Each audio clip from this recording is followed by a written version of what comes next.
Oh, Kat was so colour coordinated. Does it matter? It's lovely. Okay, that's good. It's like you've been living for a week in my environment and you've turned into moss as well. I've been indoctrinated. Okay. Welcome, everyone, to our final day on which we are not walking. Yes, we did have a plan for the final day. We did. And we were kind of excited to do it. We checked the weather. Well, we were going to go up the mountain, and mountain walking requires favourable weather, and the weather forecast was rain all day, poor visibility at the top of the mountain, and gale force winds, so... Whiteout conditions in places. Yeah, it was not good. So, yeah, and we both also kind of secretly admitted that at the end of yesterday, which was much longer than we expected, that we were actually quite relieved at the prospect of not climbing a mountain on the final day. Yeah, I would have been up for it, but also I wasn't completely gutted that we couldn't do it, because it leaves us something to do next time. Yep, and it's given us more time to kind of relax today and kind of process everything. Yeah, reflect on the experience that we've had. We've had an amazing week. Yeah. It feels like... what am I trying to say? We've only walked for 6 days, but it feels like we've been walking forever. And that, I don't mean that in a bad way. Yeah. I mean, in just our days have been so full of incredible experiences. Yes, it really has been sort of a case of each day we've been astonished by new stuff.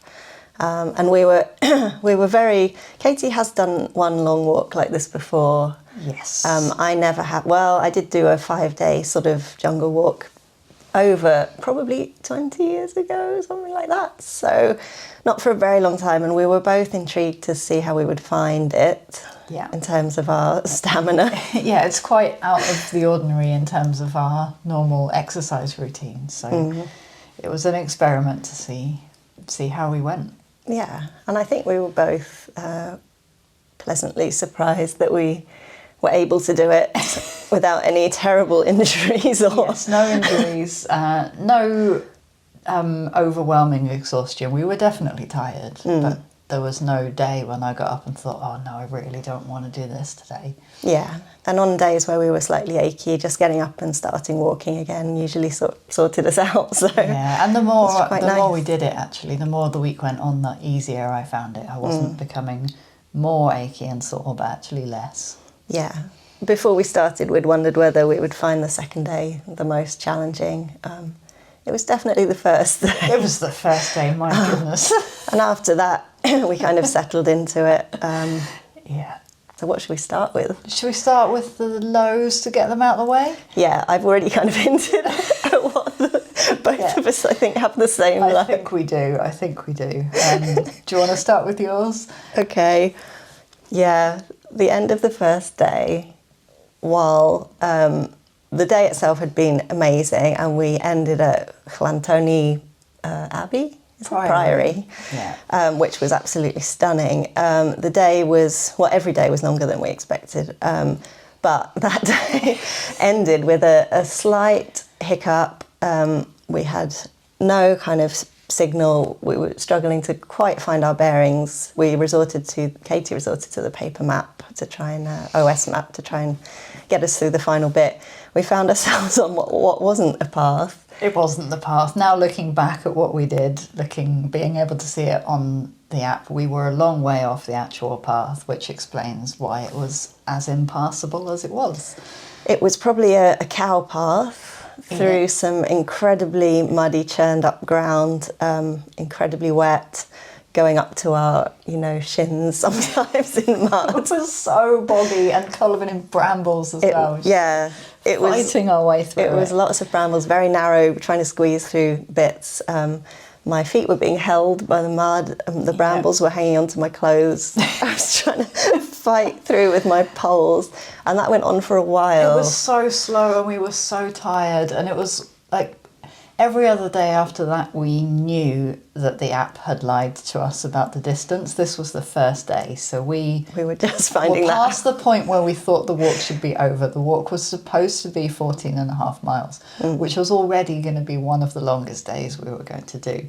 And I think we'd well surpassed 15 miles already by this point, and still were 2 or 3 miles from our end point, and we were exhausted.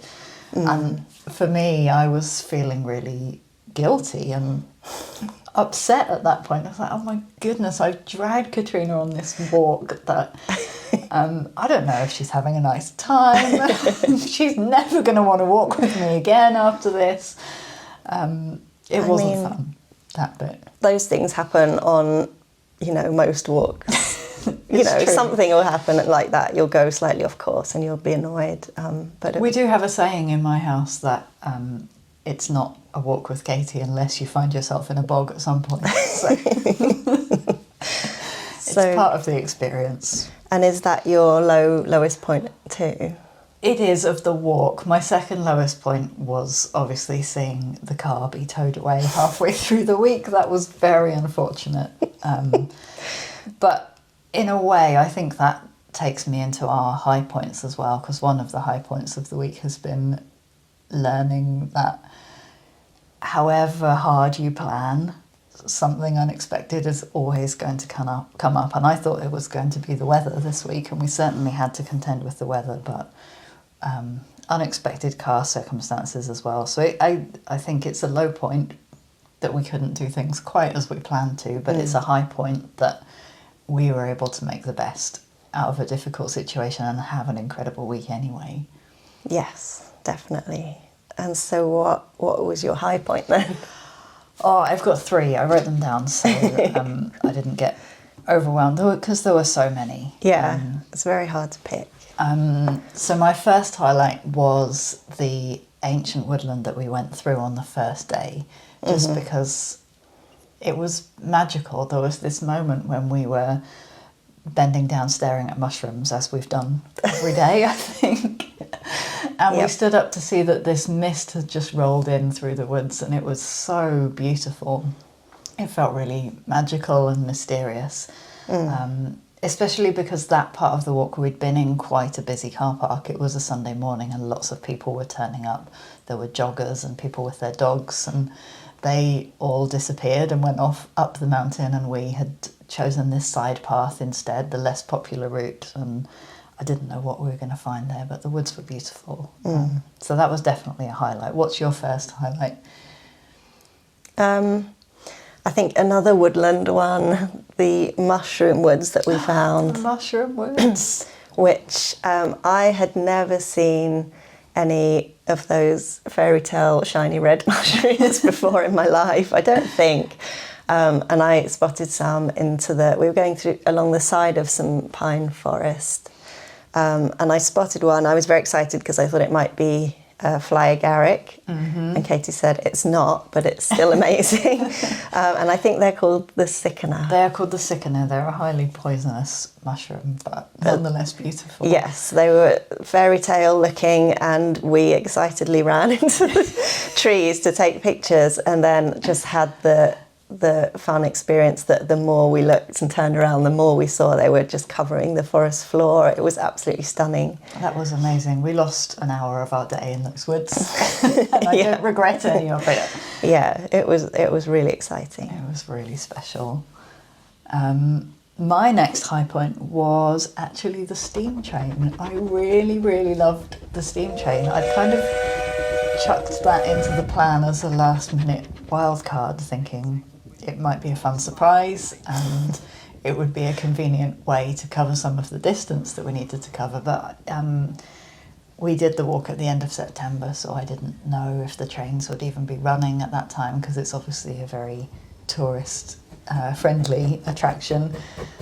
So it was just lucky the trains are not running every day, so it was very fortunate that our walk coincided with the day that the train was running, and the weather was nice, and we got the good seats that we did right by the window. It was magical how that day came together. Yeah, I think there's always an extra layer of excitement when you've had this uncertainty of really wanting something to come together, but you're not sure until the last minute if it's going to work out. And we had that with the train. We got to the little station. It was so cute. Which is just some tracks in the grass with sheep grazing. And we just sat there, and then we could hear the steam train in the distance. We knew it was coming. And the final bit of uncertainty was just whether there would be any available seats. Yeah. And it was surprisingly full, but there were seats for us to go back on the train, and that was lovely. That was really exciting for me too, because it was my first time on a steam train. And it was a very cute one. It was lovely. Very, very magical. Yep. Do you have another high? I think maybe the wild swim as well. Yeah, I've got a wild swim as my high point as well. Yeah, Katie had one more than me. I just did the one, but it's not something I've done very much of up to this point. I know it's a passion of Katie's. I'm a little bit obsessed. So I wasn't entirely sure. On one of the earlier walks, we'd stood in a stream that was icy, and so I was a little uncertain about how I would feel once we got to an actual swim spot. But we got to a really amazing one, and there were some lovely people there who encouraged us to get in a very welcoming way, and we swam with them for a little bit. It was very cold, but it was worth it 100%, and it was just a lovely experience, and it woke me right up to do the final push that one of that really walk. came at the right moment in the day, didn't it? We were both feeling a little bit tired and exhausted, and something about getting in the cold water really makes you feel amazing. I think I have to put the second waterfall swim in as my high point, because that was just so magical. I had that huge waterfall all to myself, apart from a dog who jumped in and swam with me at one point. It was just me, and I couldn't believe the force of the water coming down from that waterfall. It was kind of blowing my hair, and my glasses were covered in spray, and I loved it. Absolutely loved it. A very, very high waterfall, very powerful. 27 metres high. Yeah. It was dramatic. That's the one that I chickened out of, because I was already kind of cold and muddy and didn't feel like it. Well, and also there was the promise of another swim for our final day, which sadly didn't come together because we're not walking today because it's not safe. But I'm glad you got to swim once. I would have been gutted for you if you hadn't been able to swim at all. Yeah, it was great, and hopefully we'll do some more in the future. Definitely. Shall we move on to our things that we've learned? Because we are going to do this again, right? Yeah. Yeah. I mean, I think we've already touched on the fact that we were pleased to learn that we were capable of walking multi-days, not having done it for quite some years. Yeah, my last one was 10 years ago, and I would say I've done walks of a similar length recently, but actually I haven't. The longest walks I've done recently have been up to 12 miles, and we ended up doing 17 on some days. So it was a significant jump up. Yeah, we've both been doing practice walks. My first one of the year was 10 miles, and I was exhausted at the end of that. So I feel very proud of what we've just managed to do. I was quite pleased with how my new bits and pieces that I'd bought in terms of equipment worked out. My raincoat was brilliant. My sandals were a revelation. Your sandals were a lifesaver. Yeah, I've always been a walking boot person, and we'd both agreed that we needed at least one pair of backup shoes in case of getting absolutely soaked. And my boots did get absolutely soaked on day one. Yeah. They leaked. Well, the right one leaked very badly. See aforementioned cow bog. Yep. But I had a pair of hiking sandals. They are made for hiking. They're not just kind of flip-flops. If anyone's interested, they're Teva Hurricane sandals, and they've been really, really good. I've been wearing them with waterproof socks, which are amazing. Never tried those before, and they've managed to keep my under socks dry. I've worn them every day since the boot soaking incident. And have you found them okay? I guess my worry about wearing sandals would be there wouldn't be much ankle support. That's the thing I like about wearing boots. I like having the tightness around my ankles. I do like that as well with boots. I haven't had any sort of ankle wobbles or anything. No, and we've been doing some pretty rough terrain. Pretty rocky bits. So yeah, I'm just really surprised. I didn't expect that I would love them so much. They were also really handy for the swimming. And we also did a a stream crossing at one point. And I was able to just go walk in my sandals, which was Meanwhile, I really had nice. to take my boots off and tiptoe across barefoot, which I was jealous of the sandals at that point, for sure. So that's good. That's very good to know. And I'd always thought in the past, they're only really suitable for warm climate hiking. But in fact, with the waterproof socks, they were fine for Wales, which is saying something. It is. I mean, I guess you wouldn't want them in the depths of winter when it's actually freezing. Not in the Highlands of Scotland on a mountain top in the snow, but they were very good for this. For this season, they were great. And they're great. The other advantage is that if you're getting blisters, your toes have much free. more room to move. Yeah. Speaking of blisters, that brings me on to some of the things I've learned. I've learned some blister management skills this week because I have to be honest, we have both had blisters to deal with this week. And one of the things I've learned is that you can walk a long way with blisters so long as you're caring for them properly. Yes. I'd always thought, oh no, if I get a blister, I'm not going to be able to carry on. But Kat did lots of research into foot care before we started and came armed with equipment to manage them, and my feet have mostly been fine. A little bit of discomfort, but nothing that made walking unpleasant, which has been great. I was sort of worried at the start of how painful it was going to be, but as you said, if you're quite careful how you take care of them. And the reason I did all that research was just from previous hiking experience. Yeah, you've had bad blister experience bad as well, haven't you? Yeah. So yeah, we're glad we found out about that. Yeah. Yeah, what's next on my list for things I've learned? The OS Maps app lies about distance really badly. So as you know, I planned a completely alternate route to the Beacons Way, which is what we were originally going to walk. And there were definitely some days this week where we could have walked parts of the Beacons Way. We had some really nice weather that would have been suitable for mountains. And there were moments where I thought, oh no, are we wasting the opportunity? We could be going up mountains at this point. But I really liked the fact that we did a straight line walk as much as we could. And I created that route just sitting with my iPad, trying to find a way through on my OS Maps app, which I love. It's a brilliant app.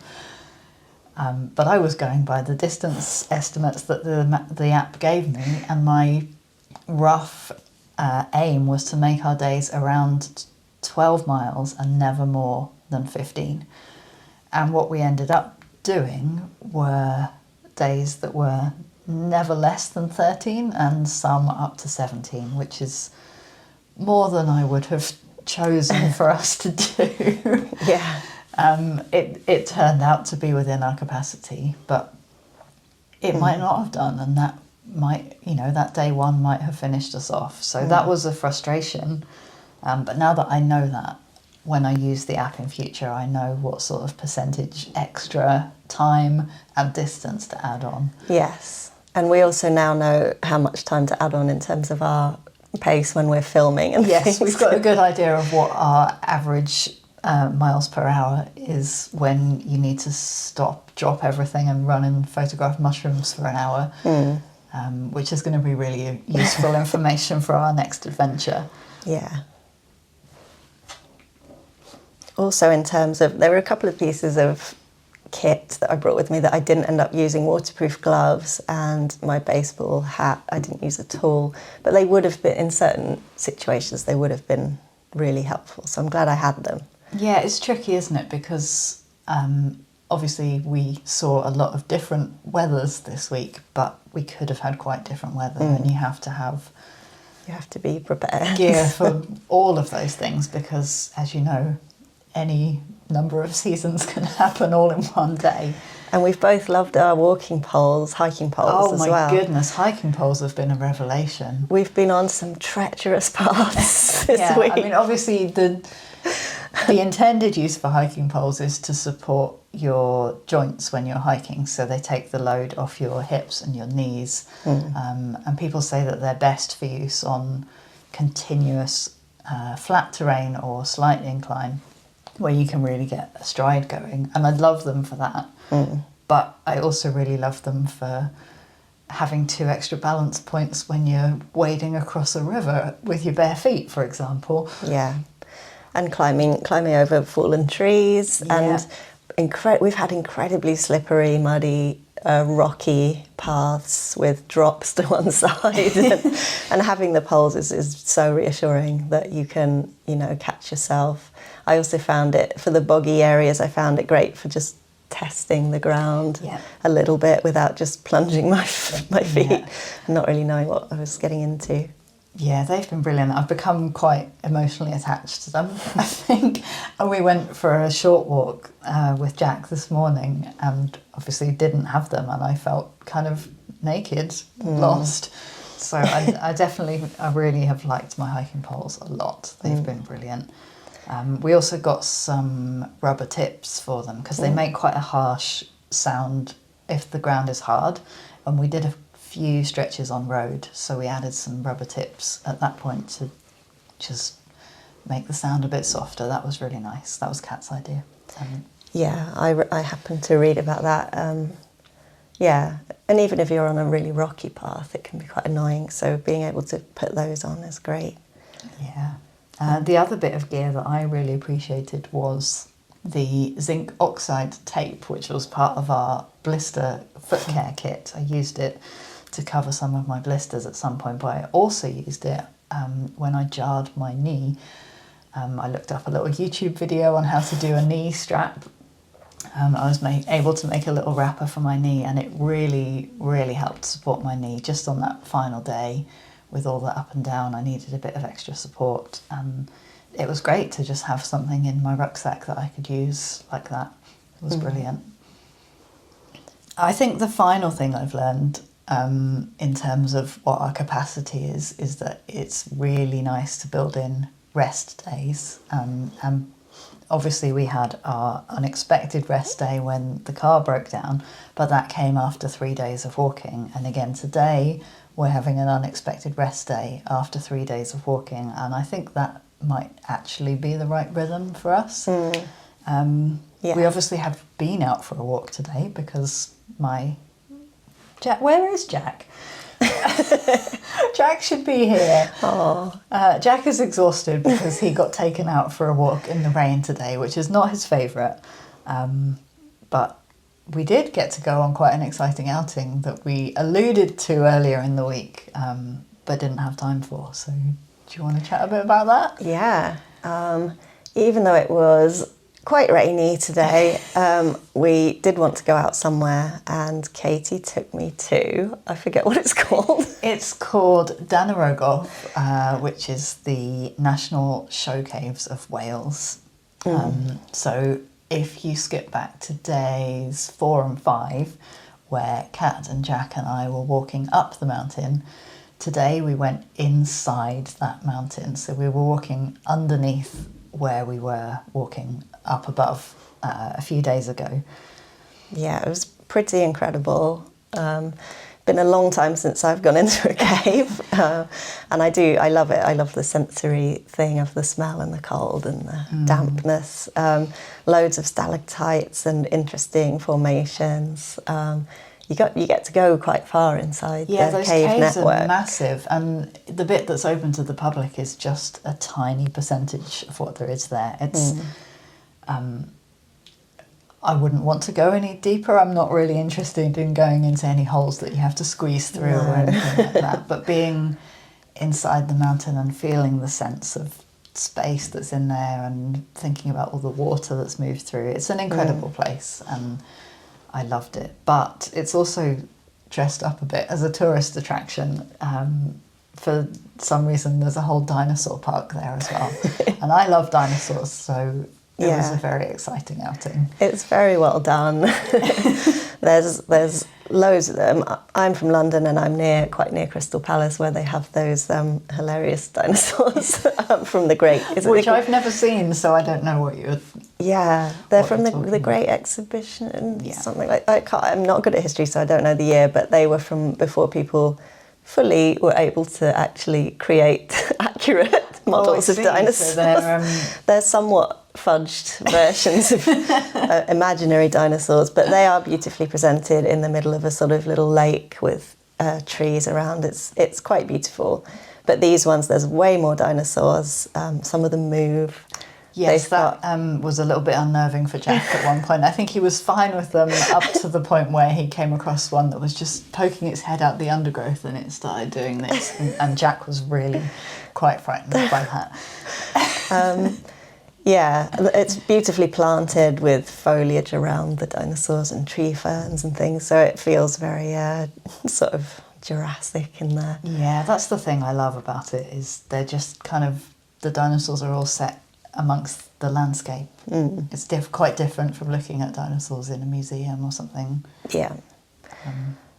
Yeah, it was a real treat to get to go there. Yes, we weren't able to the other day, so it was great that we could today. Yeah, icing on the birthday cake for me.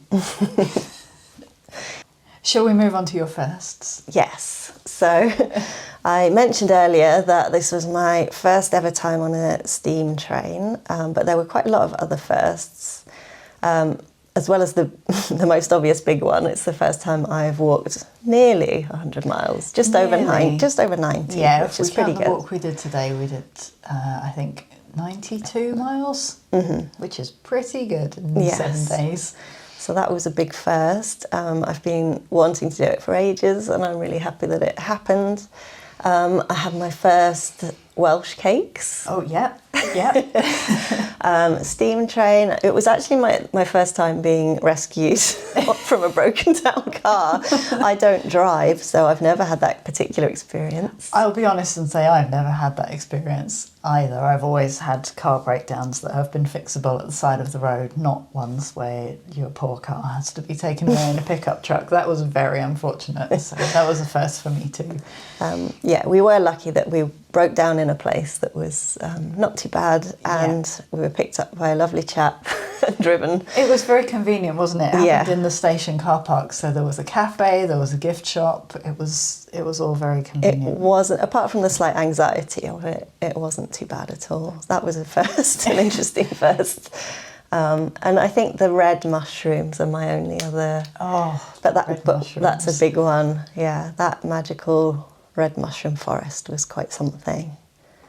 I can't wait to see what my next firsts might be. Yeah, so you're willing to indulge in other hiking adventures then? Yes, we've left a lot on the table. We definitely have, including the entire Beacons Way, which was our original plan.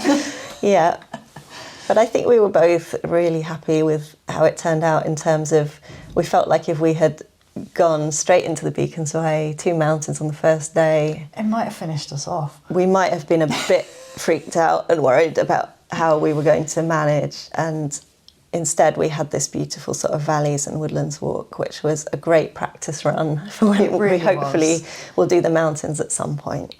And it also made me realise that there's so much more to this national park than the mountains. You know, I think a lot of people come here because it has the biggest mountain in Wales. No, it doesn't have the biggest mountain in Wales. It's the biggest mountain in South Wales and the south of the UK. But I think people come here to go up the mountains and think that that's all there is to do, but to see all the incredible waterfalls and the beautiful woodlands.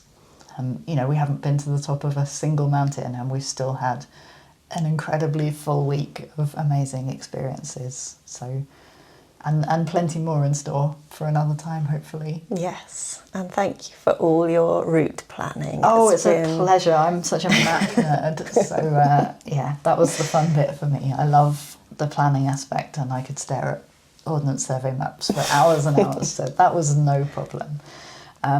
Thank you to all of you lovely people for watching us, sticking with us through this wild adventure that we've been on. I hope you've enjoyed watching it. Yes, I hope we've managed to capture kind of the reality of what it was like and the ups and downs of it.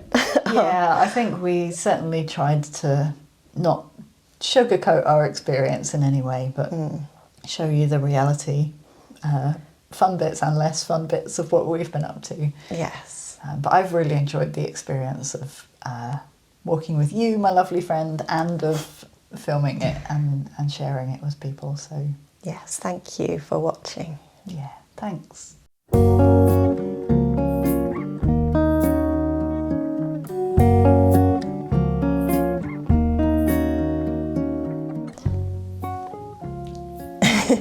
Do we want to mention what we did today with Jack?